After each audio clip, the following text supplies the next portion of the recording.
Guyana, and welcome to the Public Interest. I am Malaika Ramsey. Thank you very much for joining us again this week. Of course, this week might possibly be, quite possibly be the final public interest before Christmas Day. And as you know, of course, Christmas is a time for sharing and giving. And on this week's program, His Excellency, President of the Cooperative Republic of Guyana, Brigadier David Granger, will tell you how he plans to give back to families this Christmas. Sir, welcome to the Public Interest. And before I even hear from from you about giving back, I'd also like to introduce this week's journalist, of course, Miss Natasha Smith from the National Communications Network, NCN. Welcome, Natasha. Thank you, Malaika. And welcome to you, Handel Duncan from Nightly News. Thank you, Malaika. All right. Mr. President, let's talk about your giving back to families this year. Well, this operates at two levels, Malaika. At the individual level, I continue my program of encouraging different groups to support education, and I have given out some grants to places like the police to assist with the scholarship funds, so that in 2016 we expect that the grants that I've been giving will ensure the children, although it's not really a Christmas grant, it's an annual grant for supporting education. I've been visiting other communities, sharing gifts, Barakara, and there are still other communities to visit. I'll be going to Buxton, Lusignan, and other places. So at that level, I've been doing quite a bit of work. My wife also has been engaged in a program. So at the professional level, institutional level, I've been continuing to support education, and at the community level, you can say I've been meeting children and giving gifts and so on. So I will continue that right up to Christmas morning. Okay, sir. Before I have my own Christmas. Is there anything else that you would give back? I know one of the things that you've done in early 2015, that would have been in May 2015, is in a sense give back to families because you ensure that some youths were pardoned, those who were involved in non-violent crimes. Are you planning on doing any of that for the end of this year? Well, I hope to create a new tradition. 11 women have been identified to be released, hopefully by Monday. My emphasis is on women first, well, mothers first, women who are mothers, and also parents of young children. I want them to be home for Christmas. Those are the persons who would have been sentenced for non-violent offenses and offenses which do not involve trafficking in persons or trafficking in narcotics. So I hope that they'll be home for Christmas. So in a way that is, I would say, an act of compassion. So I know there have been some lawyers who have criticized the decision, but I'm entitled to some compassion at Christmas time. Okay, sir. Thank you very much. And now I'll give the other journalists an opportunity, beginning with you, Natasha, as we stay on the issue of giving back. Thank you, Malaika. Mr. President, in May of this year, you have played a part in releasing some youths from the system. Is this something that you plan to continue in the new year and years to follow? Indeed, I have said repeatedly that young persons belong in college and school and university, not in jail. And I have laid down criteria. I receive advice from the Minister of Legal Affairs. It is not arbitrary or whimsical on my part. I get advice. And we hope to ensure that when young persons, boys and girls, are released from jail, they get an opportunity to attend some rehabilitative training so they don't become convicts, you know, they don't go to jail again. But in all of the cases, they're for young persons, non-violent offenses, offenses which do not involve trafficking in cocaine, and they are ready for misdemeanors. Misdemeanors, you know, stealing a cell phone. I don't see why a 19-year-old should be sentenced to 14 months in prison for stealing a cell phone, you know. I know there are other factors, but I intend to do this every Christmas for women, particularly mothers, and every Independence Day for young persons. Let's Handel, you're free. All right. Sir, for the 11 women that are expected to be pardoned soon, what are the programs that are outlined to ensure that these women go on to live productive lives? Mm-hmm. And the other thing I'm thinking, someone snatches my cell phone, and that person is taken before the courts, and within a matter of months, maybe they're pardoned. I'm now thinking about me as the individual. I lost something there.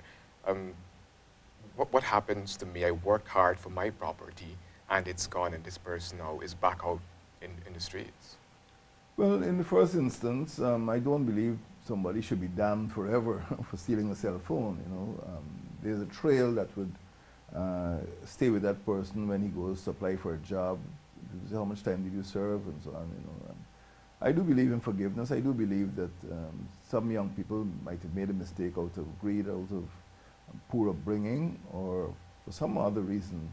But I don't think it is something that should, you know, jeopardize his or her, you know, the rest of his life. You know, so we have engaged with one person who is mounting a rehabilitative program, and we hope that your, you know, young people who commit those offenses, once they are released from prison, would be able to attend those courses and be fully reintegrated in society. I do feel that if a person remains in jail too long, he or she would become a habitual or repetitive offender. Whereas if he will give him a chance, he could make a turnaround in his life and, you know, follow a good career, a useful career. I'm thinking, what happens if a person does, because I think it has to do with one's self, if you would agree with me. It has to do with the individual. What happens if a person doesn't make good of that opportunity that is given to them? Well, it's one of the chances we have to take. One of the chances we have to take. A lot of people go to prison and never get reformed. The prison service will try to rehabilitate them, but it's a chance that we have to take. We have to work on them and make sure there are opportunities for employment and opportunities for self-improvement. Can you tell us about the reforms that are in the prison system, if there's any? Mostly educational and work, in reform through work. Some young persons are given the opportunity to study, and they do well at the CSEC level. Others do work. At Mazruni prison, there's a workshop, and they come out and they follow a useful trade. I know one particular former pastor, I'm not sure if he's still a practicing pastor, who actually studied in America, has launched a program which young people leaving prison can attend, to give them, you know, some educational foundation to pursue a career. I assume that you do keep track of the people that have been released. What if, in an instance, they do something against the law again and end up back in the same? Well, they would make themselves ineligible in my eyes for release again. You know, I'm not a sort of perpetual releaser. You know, if they are given the opportunity and they waste the opportunity, well, they'll serve the time. So I have written on the criteria to the Minister of Legal Affairs, and he is my main advisor on legal matters. And when you have repeat offenders, they become ineligible for further releases. All right. We still have some more time to deal with the same matter if you'd like. Okay, I'll ask another question. And this has to do with marijuana issue. I noticed that the Rastafarian community recently met with the Attorney General. There was an uproar recently about a football coach. It was on social media and in the news and so on. There are efforts or attempts to get maybe lighter sentences for these people found with small amounts of marijuana. I know that in some countries, medical marijuana has been, you know, allowed to an extent. What is your plan for this as President of Ghana? I don't have a personal plan. I had told the media earlier that the matter has not been fully ventilated at cabinet level, and I did not want to prejudice cabinet's deliberation. I did say that it would appear to be contradictory in the sense that the Minister and the Ministry of Public Health and the cabinet had supported the introduction of measures to to reduce the use of tobacco, smoking tobacco, and he felt it would be contradictory to liberalize the use of the smoking of marijuana at this point in time. But it is something for the cabinet to decide on. Some people feel that there are health benefits from use of the medical use of marijuana, but I did not feel that we were in a position now in Guyana to jump into liberalization, because we do not have the institutions and the regulatory framework that other countries have. Many developing countries, you know, Denmark or Netherlands, you know, may attempt that because they have a different regulatory environment. But in Guyana, there might be a tendency for, you know, persons, young persons, or persons in unregulated communities to jump into the smoking of marijuana. And in those instances, I believe harm could be done. So it is not something that we are rushing into. I don't have any objection to the medical use of marijuana, but what I'm saying is that it is subject to discussion and debate by cabinet. It will have to go to the National Assembly.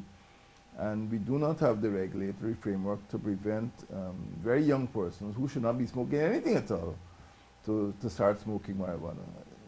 For some people, you know, it could lead to accidents. It could lead to, you know, I know of some instances a person walked off a roof because he's feeling so happy, you know, so high, you know.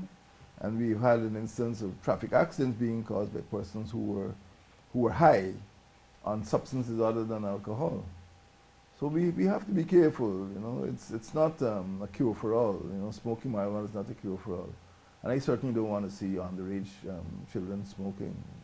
So I await the decision of cabinet before I make any public pronouncement. But right now, I do not feel that the evidence is persuasive enough to take the matter to Parliament.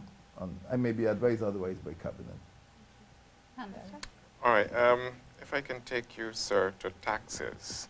I recall in the past that you did talk about lowering the tax, the duty rather, on certain vehicles. How are we doing with that right now? What are your plans? There is no concrete plan at present. We have had other priorities in terms of fiscal measures, but it is still my view that new vehicles should not attract such a high rate of taxation, because older vehicles, old tires, reused equipment could be more harmful to the environment than new vehicles. You know, they're smokier, they generate all sorts of noxious gases, and I feel that those are the vehicles which need to be kept out of the environment. If a tire comes into to this country with a limited life, you know, sooner or later you see these piles of old tires. So I believe that they should be taxed because they are environmental hazards. New tires are not as noxious to the environment. So the same goes for vehicles. That is my view. But all I'm saying is that cabinet has not ruled on it, has not made a decision, and I'm not sure that it will appear in next year's budget. But we're still working on the budget as we speak. Sorry, I'm glad that you mentioned budget. Can you give us a time frame for the budget? Because I know there were talks that the budget might be presented next month, and you know, so if you could shed some clarity on that. And what we saw in the budget this year is that the income tax threshold remained at $50,000 thereabout, and we had some increases for certain category of workers and so forth.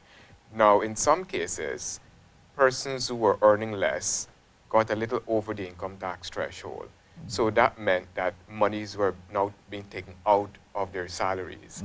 Mm-hmm. Isn't it not, I mean, a little frugal or maybe a little good nature, in want of a better term, to increase the income tax threshold if it is you're going to offer some increases so that the working class could benefit a bit? In the first instance, I have been informed that the budget will be presented before the 31st of January. You asked about the timeline.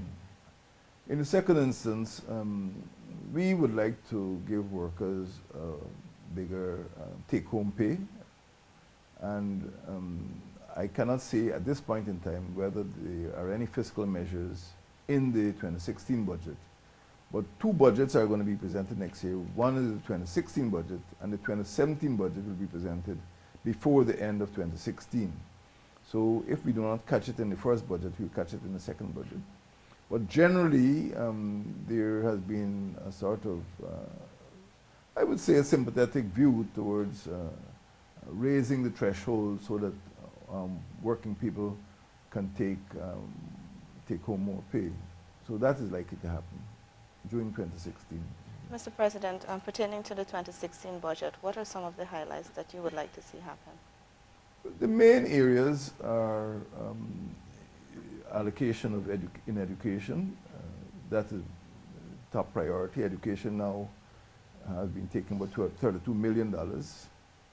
The second area is national security. The country's got to be safe if you are to attract investors, particularly in the extractive industries, petroleum, gold, manganese, diamonds, timber. The third area is infrastructure. Unless we build infrastructure in this country, we will not be able to get to the resources in natural, particularly in the hinterland.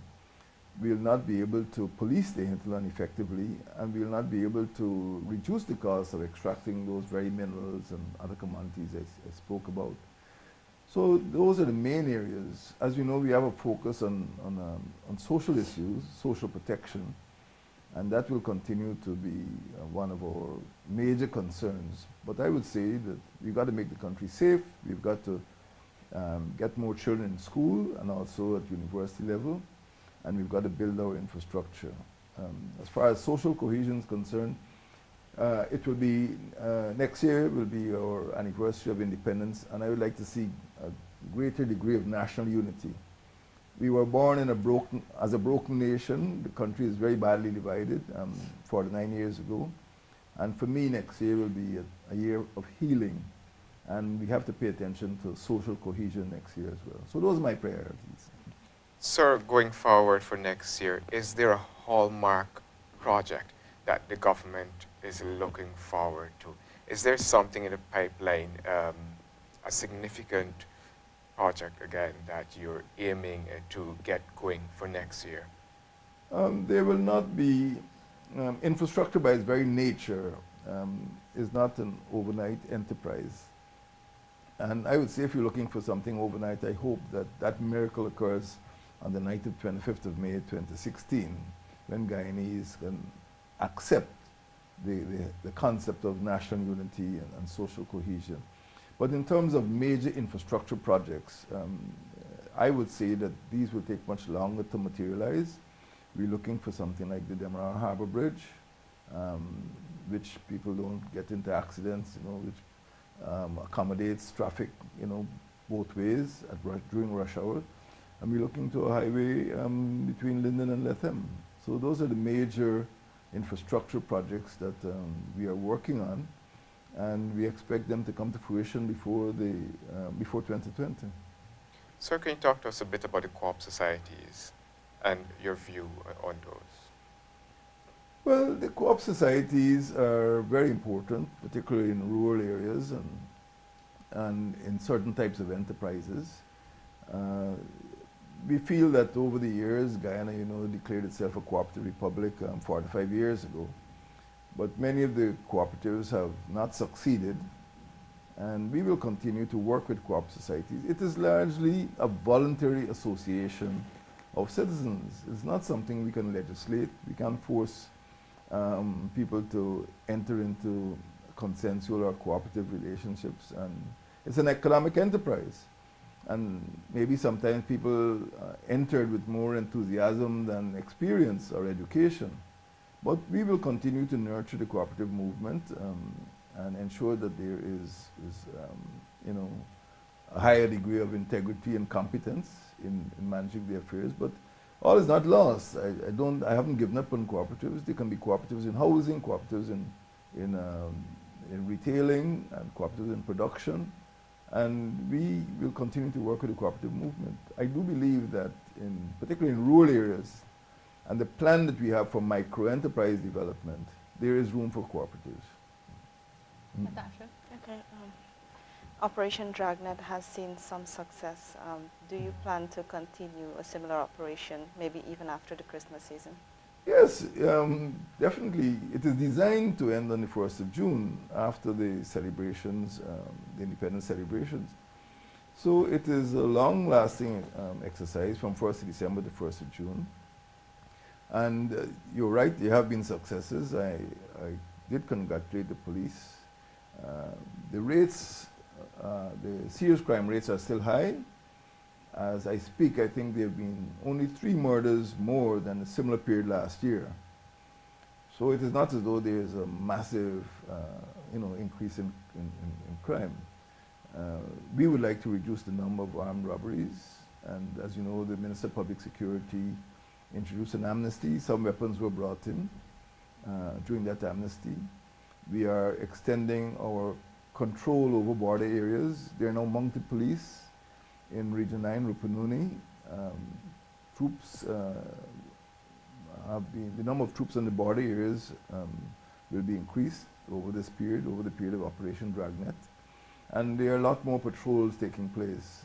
And you may not see them, but there will be aerial patrols over the coast to suppress piracy. And we hope that relocation of the police commander of F Division, that is the whole hinterland, that will be Senior Superintendent Balram, from Evelary to Bartica would help to reduce crimes in the hinterland as well. Traditionally, he operated out of Georgetown, but for the first time, we see the commander of that hinterland division actually going into Bartica. So he'll have boats and vehicles available to him to go into the hinterland more readily. So yes, it has been moderately successful, and I would feel that between now and the 1st of June, we'll be able to bring crime under control. So I just want to take you across to the opposition side quickly. The People's Progressive Party Civic had voiced concerns that, yes, you're calling us to the table, you want to talk with us and so forth. Yet, at the same time, the administration, in some regards, was pointing fingers, saying that we were involved in this and we were involved in that. You know, how can you ask us to come to the table when you were calling us thieves and things of that nature? Basically, in paraphrasing what they would have said, your view in working with the opposition in building a country that really speaks of national unity. I'm not sure I get the question. I had to meet with the leader of the opposition last week to get his views on the nomination of the person to act for the Chief Justice. We have a cabinet, and I have invited the leader of the opposition to nominate persons from his side of the House who would correspond with our ministers. You know, for example, a shadow minister of social cohesion, a shadow minister of foreign affairs, shadow minister of communities, and so on. So he has a list of our nominees, and we would like to know who are the counterparts. So have you been getting that rap with the opposition so far? I would just like to say that he has a list of our ministers, and I have invited him to nominate persons with whom we could correspond. But we support the type of correspondence you're speaking about to ensure that both sides of the House are aware of measures to be brought, not only in the National Assembly itself, but in the country as a whole. So yes, we are for shared governance in that regard, and I can meet the minister, the leader of the opposition.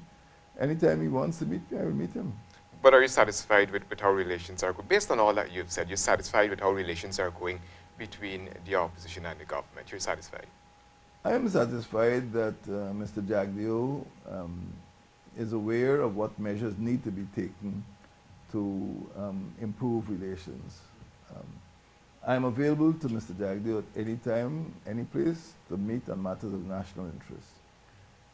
All right, let's move on from that question. I'm going to give Natasha a chance now. Natasha? I know we spoke about the budget earlier, but what can workers particularly expect from the 2016 budget? We put in Public place service. something called the Lutchman Commission under Professor Harold Lutchman. It will deal largely with government workers. We have asked the unions, particularly the Guyana Public Service Union, to present memoranda to the Lutchman Commission. And we will be advised by that committee. It's the first time in a few decades that we've had a commission on the public service to look at what we call SACOs, the salaries and conditions of service. There have been many complaints. There have been complaints about lack of consultation and bargaining. We don't want to go that route. We want to ensure that we examine the entire framework of relations between the government and its employees, and that's why we convene the commission. So we are going to wait until the commission produces its report, and we expect that that will be the basis for a new relationship between the workers themselves and government. So what they can expect is definitely an improvement on what prevailed in the past. I don't know what Professor Lutchman would say, but he's looking at all branches of the public service. And we intend to be advised. We will be advised by what the commission. He's not a lone ranger. There are other members of the commission, so we expect that there'll be good things in store for the workers.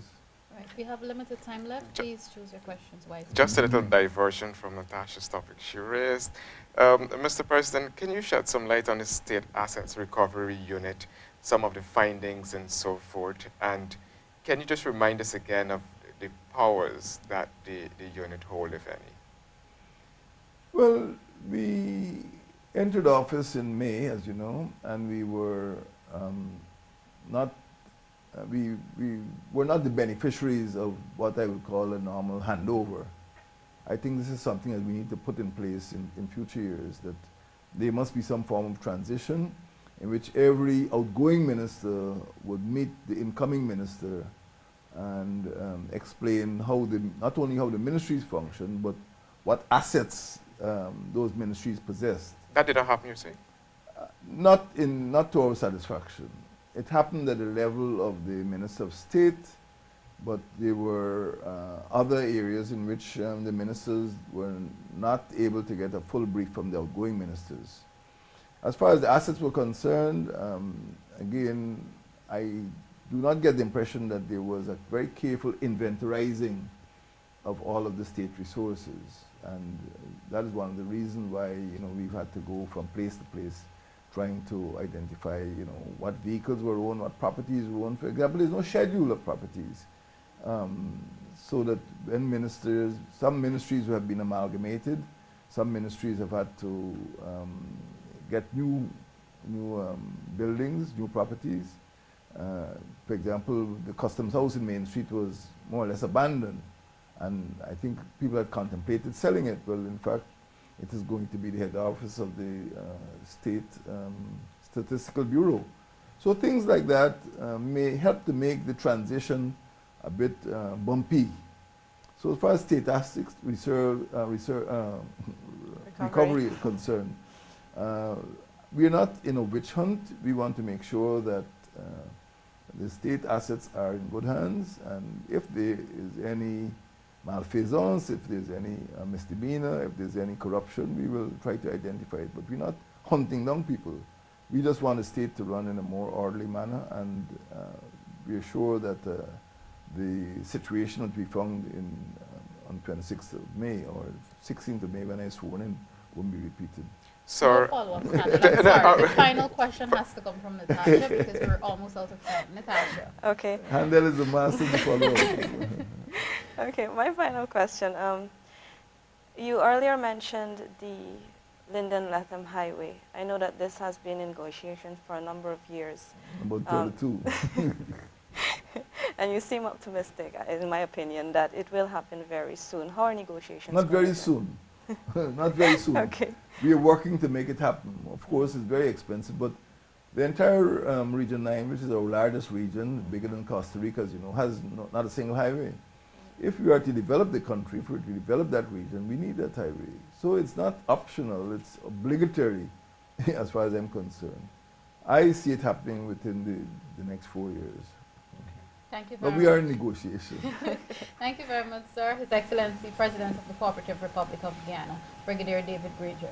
Thank you, Natasha, from the National Communications Network, NCN, and thank you, Handel, from Nightly News. This has been another edition of The Public Interest. Thank you very much for watching. I'm Malaika Ramsey.